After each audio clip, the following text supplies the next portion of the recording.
We've talked about budget ways to get into the Apple ecosystem, and we've talked about more expensive pro users' way into the Apple ecosystem. But here it is. Today we're going to talk about how to set up a productivity ecosystem around your iPad Pro and maybe the iPad Air when it comes out. We don't know yet. We don't have it in here. So what software and hardware would I recommend if you want to rock out and get some real work done on one of the most powerful tools on the market?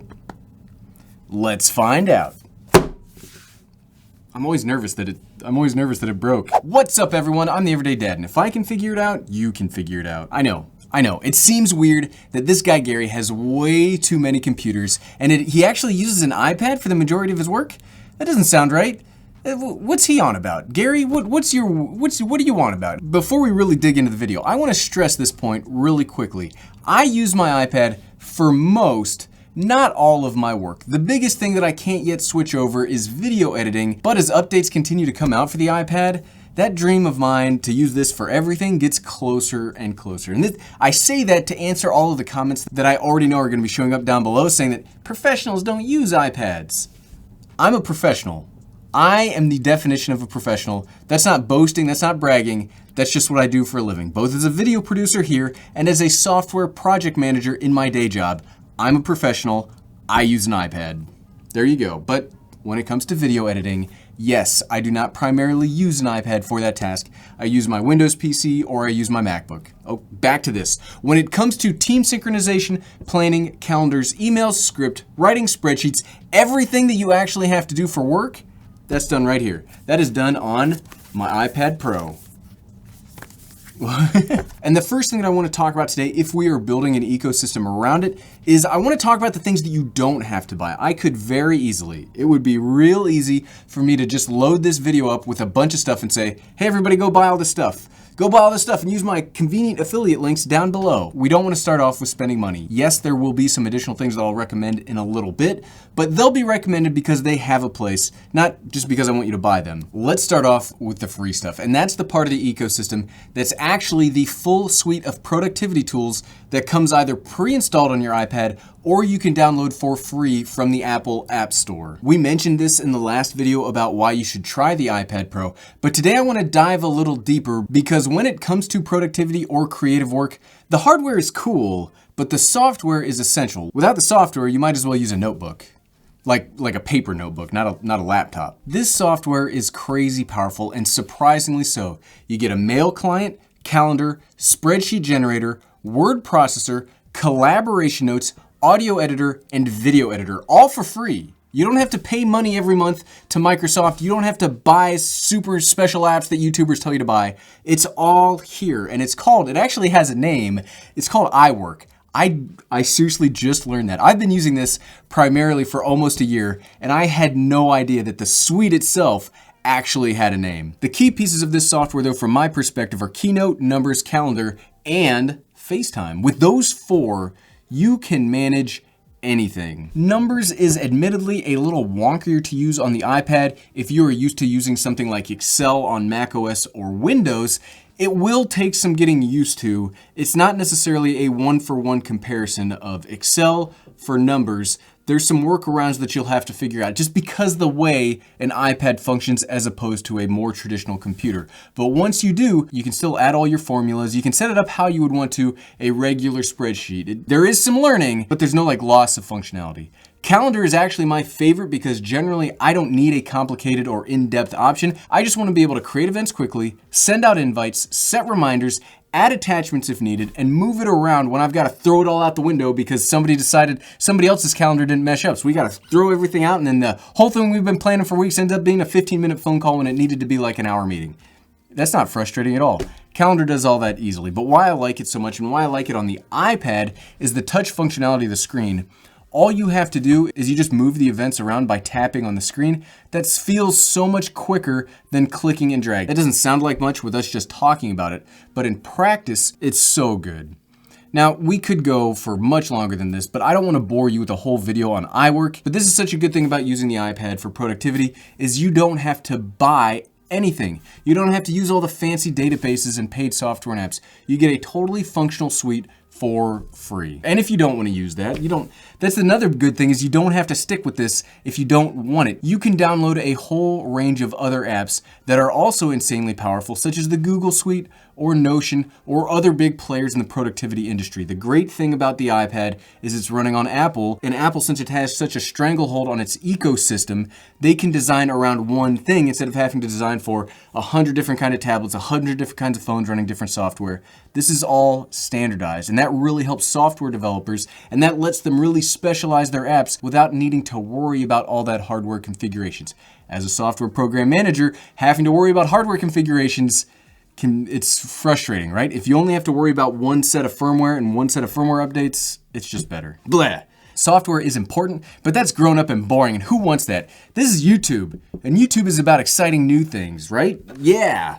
So now let's get into the fun part, the additional hardware that you build around the iPad to turn it into an actual physical ecosystem and not just the software running on it. And you get it closer to a laptop, but not necessarily a laptop. So iPads are these weird things that once you build them up, they're not a tablet, they're not a laptop, they're somewhere in between, and that's what makes them special. First off, let's start with the iPad itself. Like we said at the beginning of the video, this whole video could be about any iPad. It isn't necessarily specific to this iPad Pro, but I will say iPad Pro here. I would recommend you get the iPad Pro. Maybe we'll recommend the iPad Air in the future. I don't know, I don't have it. But the real reason for that is a few key features, and that mainly hinges on the smart connector and the USB-C port. And that's the main thing holding back the standard iPad from really being able to be used for a bigger professional device, that lack of USB-C. It does have a smart connector that allows for some keyboard support, but those keyboards they're okay. They're not great, but they are okay. The Smart Folio is fine, but it's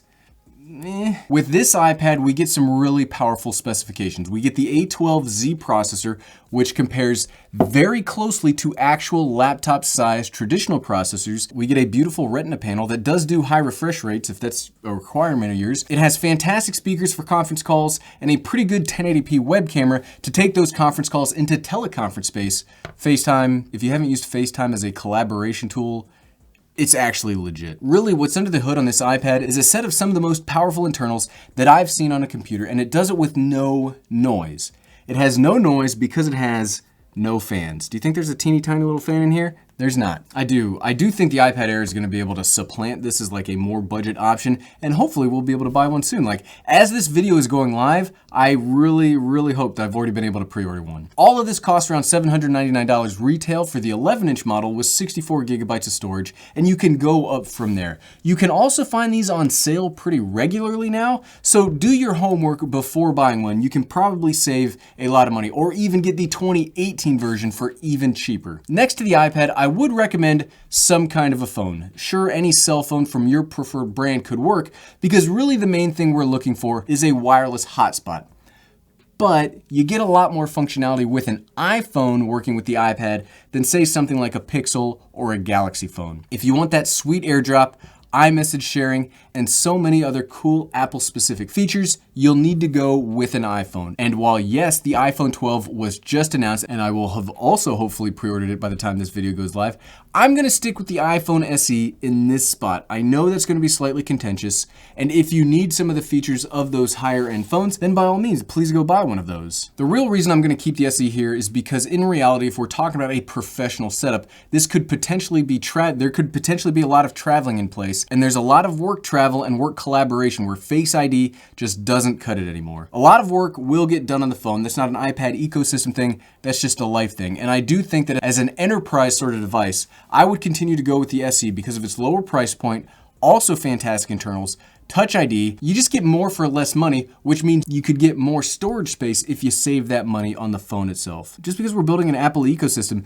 doesn't mean we want to throw money away. The iPhone SE would end up being around $399 for the base, going up much like the iPad for additional storage configurations. The next thing we'll add would be the Apple Watch Series 6. We could again save some money here and go with the SE, but honestly, I think the extra money for the Series 6 is worth it. You'll get everything the Apple Watch has to offer from its cutting edge, from a range of health trackers wrist-mounted apps, and some serious, if you're a fitness person, I love running. Like, I love running. It's what keeps me sane. You get a lot of cool fitness trackers too. What matters most though, I mean, that's all cool and like a reason to get the watch by yourself. But why that matters most for productivity and creation though, is some apps will give you the ability to control your camera or your phone if you want to take various kinds of pictures or videos and not be able to like actually interact with the camera.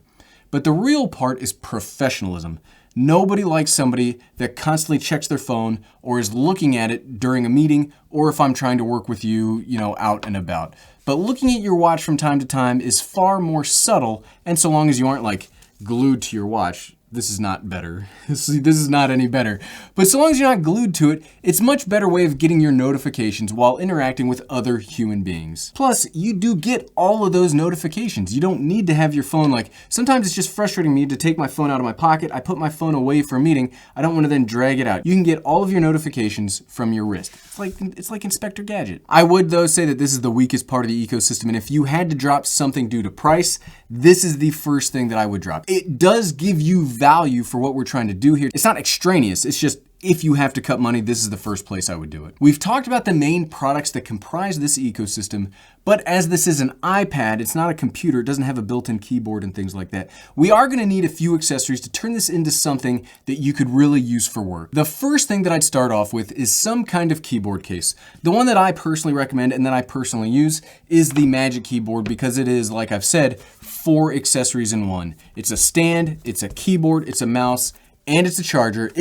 This is the best accessory, bar none, for the iPad, and this might be the best accessory made in 2020, period. I love this accessory. I love this keyboard. This has paid me back well the price of entry. You don't need to do this Magic Keyboard though. The iPad Pro does work with a whole host of other kind of keyboards. You can use that Smart Folio like we talked about earlier, or you could even use something like the Logitech Folio Touch. This also does give you a trackpad without costing as much.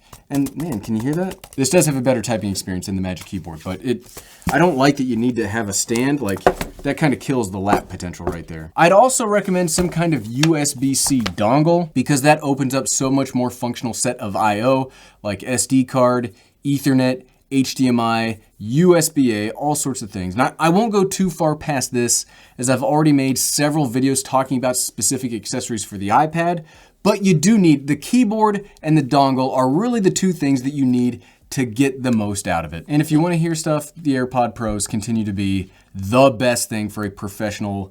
I love these. These are the things that I use the most. But at the end of the day, this iPad can have a complete and functional ecosystem built around it. And this is, for all the people that say you cannot replace your computer with an iPad, you can, because I have done this on a daily basis to get all of my work done. Except video editing, but if you're not a YouTuber, does that really matter? I saved this for the end, but you will have to learn to work with the iPad as a tool like this. It's very intuitive and easy to use when you look at it from a content consumption perspective. You basically just tap on what you want and the iPad does the rest. And while yes, it's mostly the same, every now and again you'll come up with the realization that this isn't a laptop. And in fairness, you don't get the same kinds of multitasking that you can on a laptop. But that's not a bad thing. That's not a bug. That's a feature. I actually prefer how the iPad focuses and it has specialized tools working on it because then you can focus and get one thing done at a time. I find that having too much junk open on my laptop or my Windows PC can sometimes slow me down because I'm not paying attention to what I need to do. This kind of takes that out of the equation for you. And if you like this video and you'd like to see, you're like, Gary, okay, I've seen the iPad ecosystem. I want to see what an expensive yet useful Apple ecosystem looks like. Good news for you, I've got a video right here. Click right here and you'll see just that. Click, click, click, click, click, click, click. Thanks for watching.